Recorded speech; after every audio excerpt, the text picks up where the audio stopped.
till I can't no more. I got the horses in the back. Horse stock is attached. Hello, welcome to IMS। हम पढ़ रहे थे concrete beam पढ़ रहे थे जिसमें हमने सिंगली रेनफोर्स बीम खत्म कर दी थी। आज हम स्टार्ट करेंगे डबली रेनफोर्स बीम।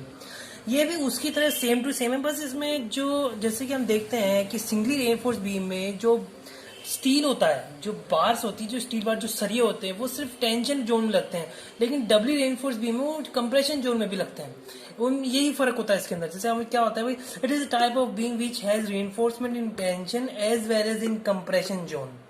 मतलब अगर सिंपली देखें, अगर simply see about this is a beam, this is a rectangular beam. ये हमारी एक रेक्टेंगुलर बीम है जिसमें ये टेंशन जोन है, ठीक है।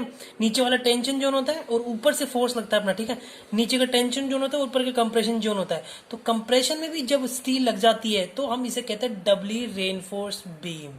ओके, ये होती है मेरी डबली रेनफोर्स बीम। अब इसके बाद इसमें भी सेम टू सेम जैसे सिंगली में होता है, हमें मोमेंट ऑफ रेजिस्टेंस निकालना होता है, फिर हमें डिजाइन भी करना होता है।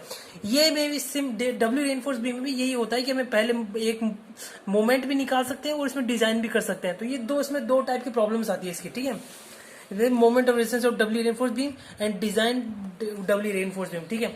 इसमें टोटल कोड का इस्तेमाल है, तो कहीं भी डिस्टर्ब नहीं हो सकते, कहीं भी परेशान नहीं हो सकते। देखते हैं कैसे करते हैं, ठीक है। देखते हैं। फर्स्ट हम हम निकालना सीख रहे हैं moment of resistance for doubly reinforce beam, ठीक है। मोमेंट ऑफ रेजिस्टेंस कैसा है? स्टेप 1, अपने को गिवन डाटा याद रखना, हमेशा गिवन डाटा स्टार्ट करने का। भैया अगर वो क्वेश्चन नहीं भी आता है तो गिवन डाटा से कम कुछ नंबर तो मिल जाएंगे यार। क्यों? इसलिए गिवन डाटा से स्टार्ट करना, हमेशा गिवन डाटा से। गिवन डाटा कह दिया हमने, गिवन डाटा। अब इसके बाद हमारे पास है एक्सयू मैक्स। Step 1 एक्सयू max. अब एक्सयू मैक्स बाय डी का तो अपने पता है भाई, पेज नंबर 70 पे एक्सयू मैक्स बाय डी निकलता है। और एक्सयू मैक्स कैसे निकलेगा ये अपन देखते हैं। ऐसे देखो, अपने पास FY क्या 415 हो या फिर 500 या फिर 250 ऐसे हो अपने पास, तो उसको कैसे निकालेंगे भाई? एक्सयू मैक्स बाय डी है ना, इज इक्वल टू 0.48 जो होता है, 48 होता है ना, वो 415 के लिए होता है। तो एक्सयू मैक्स कैसे निकालेंगे हम? एक्सयू मैक्स इज इक्वल टू कर देंगे 0.48 मल्टीप्लाई बाय डी कर देंगे, तो ये हमारा आ गया एक्सयू मैक्स। और जो डी होगा ये इफेक्टिव डेप्थ होगी। याद रखना, इफेक्टिव डेप्थ क्या होती है? जो टोटल डेप्थ होती है, टोटल डेप्थ में से जब डी डैश माइनस कर देते हैं। डी डैश क्या होता है? अपना डी डैश होता है इफेक्टिव कवर। ये होता है अपना इफेक्टिव कवर, जो इसके सेंटर से इसकी दूरी होती है ना, ये होता है अपना इफेक्टिव कवर। तो टोटल डेप्थ ये होती है अपनी टोटल डेप्थ, और अपनी इफेक्टिव डेप्थ के लिए यहां से लेके इसके सेंटर तक, ये अपने डी, ये डी डैश और ये टोटल डी। तो हमें अगर ये निकालना है तो इस टोटल डी में से डी डैश माइनस करना, तो ये निकल जाएगा, ठीक है। तो ये ऐसे अपना यहाँ निकलेगा, ठीक है। तो ये ऐसे अपना एक्सयू मैक्स निकल जाएगा, और अपना एक्सयू भी ऐसे ही निकल जाएगा। एक्सयू का भी फॉर्मूला बनता है, अलग फॉर्मूला बनता है। जैसे कि अपने पेज नंबर आप 96 पे जाइए, है ना, पेज नंबर 96 पे इसमें थोड़े चेंजेस आएंगे। जैसे कि पेज नंबर 96 पे अपने पास फॉर्मूला देगा एक्सयू बाय डी का फॉर्मूला दे रखा अपने पास यहाँ पे, ठीक है। अब यहाँ पे जो फॉर्मूला है, यहाँ पे लिखा है सेक्शन विदाउट कंप्रेशन रेनफोर्समेंट। साफ साफ लिखा है सेक्शन विदाउट कंप्रेशन रेनफोर्समेंट। अगर कंप्रेशन रेनफोर्समेंट लग गई तो क्या क्या चेंजेस आते हैं, कैसे चेंजेस आएंगे भाई? जैसे कि अगर सेक्शन विद कंप्रेशन रेनफोर्समेंट आ गया, मतलब इसमें जो ये जो चीज है ना, ये सिर्फ ये सिंगली के लिए, मतलब जिसमें AST मतलब सिर्फ एरिया एंड टेंशन जोन है ना। टेंशन जोन के अंदर जैसे कि AST जो होता है, हमें पता है टेंशन जोन का स्टील देख रहे हैं अपन, ठीक है। टेंशन जोन का स्टील देख, मतलब ये जोन, ये नहीं कि ये जोन, इस जोन का अपन स्टील देख रहे हैं, ये कैलकुलेशन। लेकिन डबली रेनफोर्स में अगर एक्सयू निकालना हो तो कैसे निकालेंगे? उसमें हमें दोनों स्टील देखने होंगे, ये स्टील भी और ये स्टील भी। तो इसका चेंजेस कैसे आएंगे? इसके चेंजेस ऐसे आएंगे कि भाई ये जो चीज है अपना, ये एक्सयू है ना, इसको प्लस कर देंगे अपन। प्लस किससे करेंगे? यहाँ पे प्लस कर देंगे, यहाँ पे प्लस किससे करेंगे? FSC ASC से, ठीक है। FSC ASC क्या होता है? Area in compression, area of reinforcement in compression zone. और AST क्या होता है? Area of reinforcement in tension zone. ये होता है अपने ASC और AST का मतलब, ठीक है।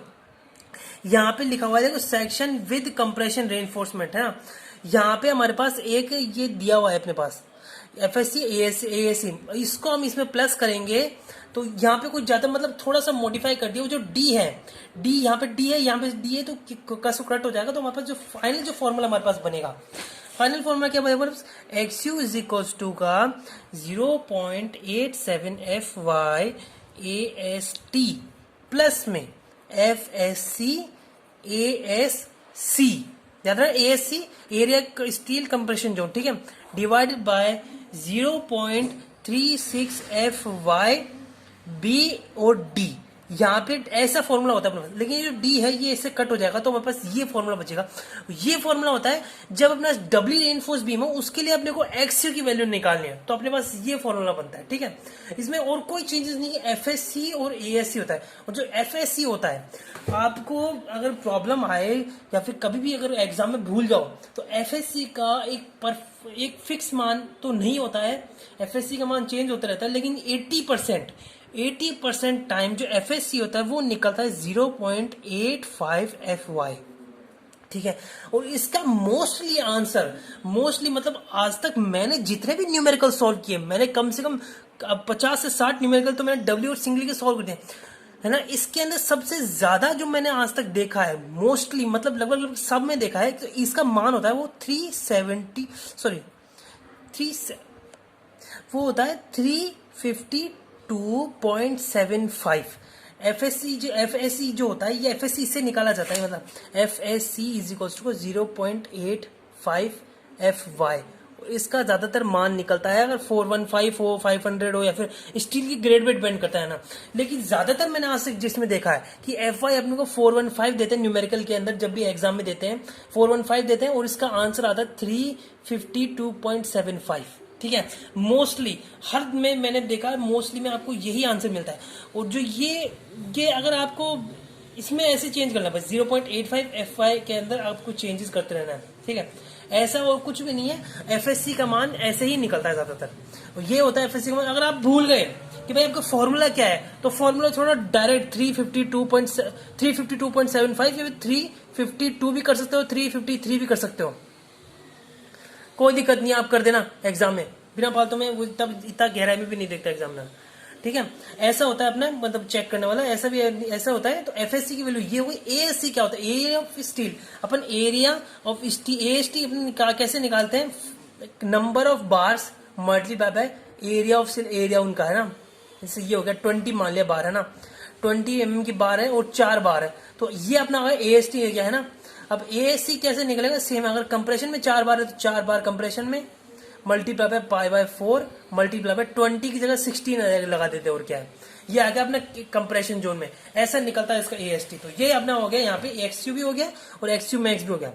अब जो मोमेंट रेजिस्टेंस है वो 3 कंडीशन पे डिपेंड करता है। 3 कौन कौन सी condition, under reinforce, balance and over reinforce, ठीक है।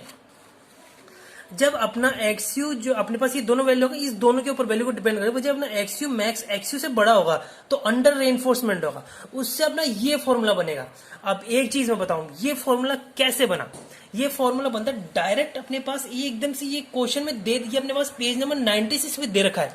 कहां दे रखा है, आईएएस कोड में जाओ, पेज नंबर 96 पे। अब बस 2 दे रखे फॉर्मूले, एक तो ये एमयू लिमिट का ये फॉर्मूला और एक ये है। अब यहाँ पे अपने को निकालना कैसे ये देखते हैं, ठीक है। अब ये अपने को ये फॉर्मूला कैसे बनाया इसने, ये फॉर्मूला देखिए ऐसे कैसे बनाया हमने। यहाँ पे लिखा है कि एमयू माइनस का MU limit is equal to FSC AST bracket में डी माइनस का डी डैश।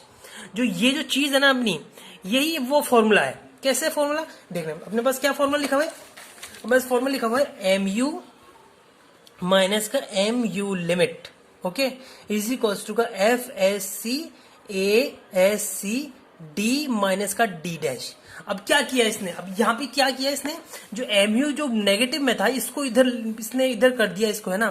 तो एमयू इज इक्वल टू का MU limit FSc ASC D minus का डी डैश, और ये अपना फॉर्मूला तैयार हो गया। कैसे तैयार हो गया, बस यहाँ पे इसको ओपन करना है, और इसका फॉर्मूला अपने को पता है, यहाँ पे ये रहा एमयू लिमिट का फॉर्मूला, ये रहा, ठीक है।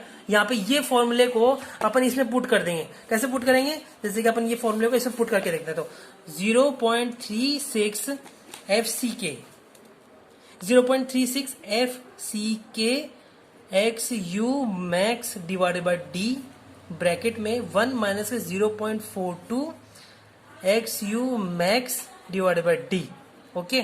और यहाँ पे आ गया अपना BD स्क्वायर। ये अपना फॉर्मूला है, और ये बाद में ये आ गया एमयू लिमिट हो गया, ये एमयू लिमिट प्लस में अब कंप्रेशन जोन में है ना, तो कंप्रेशन की चीज भी लग गई। जैसे मैंने बताया, ये इसमें ये फॉर्मूले में लिखा है ना साफ साफ, ये चीज बनानी है अपने को। तो अपने को एफ एस सी मल्टीप्लाई हो, सॉरी एफ एस सी ए सी डी माइनस का डी डैश, ये अपना आ गया। ठीक है, प्लस में हो गया, सॉरी प्लस में हो गया, यहाँ पे प्लस होगा क्योंकि अपने यहाँ पे नेगेटिव से इधर लेके तो पॉजिटिव हो गया ना ये, सॉरी।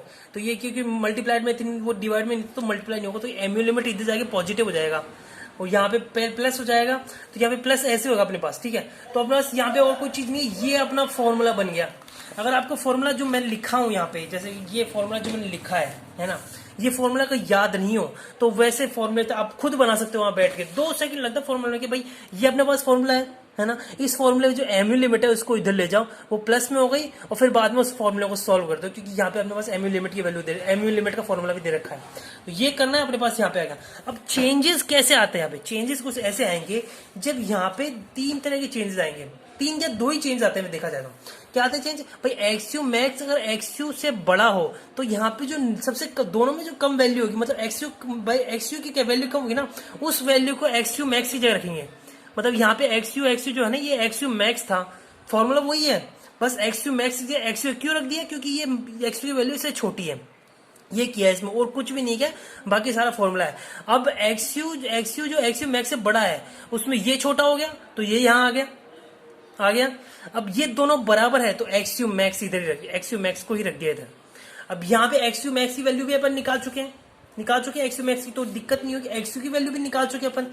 अब यहाँ पे वहां पे अपन ने देखा कि भाई यहाँ पे डिवाइडेड में डी था, और यहाँ पे डी थोड़ा अलग है, यहाँ पे थोड़ा चेंजेस है। तो वो कैसे हुआ, वो ऐसे हुआ कि भाई आप इसको मल्टीप्लाई कर दो। कैसे करते हो आप इसको, ऐसे कर दो, डी यहाँ पे डी हो गया, डी माइनस का 0.42 एक्स यू मैक्स, ये अपना डी हो गया, और जो डी है ये डी स्क्वायर, इसको डी को ये काट दिया, ये लोग अपना बस हो गया, काम बन गया, वही चीज वापस वैसे बन गया 0.36 एफ सी के एक्स यू मैक्स ब्रैकेट में डी माइनस का 0.42 X U max B D plus का F S C A S C D minus का डी डैश, ये अपना फॉर्मूला बन गया। फॉर्मूला आप खुद बना सकते हो वहां पे एग्जाम में बैठ के, कोई दिक्कत की बात नहीं है, हाँ। तो यहाँ पे और कुछ नहीं, ये होता है आपका moment of resistance doubly reinforce beam के लिए। आपका 3 स्टेप में आपका क्वेश्चन खत्म, इतना सिंपल क्वेश्चन होता है, कोई दिक्कत नहीं है। एफएससी की वैल्यू मैंने बताया था 0.85 एफवाई, नहीं याद 352 चिपका देना डायरेक्ट, कोई बात नहीं। नंबर में वो क्या बोलते हैं, जो आंसर है उसमें थोड़े बहुत पॉइंट्स की पॉइंट्स ऊपर नीचे हो सकते हैं, और कुछ भी चेंजेस नहीं आएंगे, बाकी सब कुछ वही रहेगा बस। ओके, अब ये हमारा हो गया मोमेंट ऑफ रेजिस्टेंस। अब नेक्स्ट वीडियो में हम देखेंगे, अब क्या देखेंगे हम नेक्स्ट वीडियो में, डिजाइन देखेंगे नेक्स्ट वीडियो में। ठीक है, थैंक यू वेरी मच।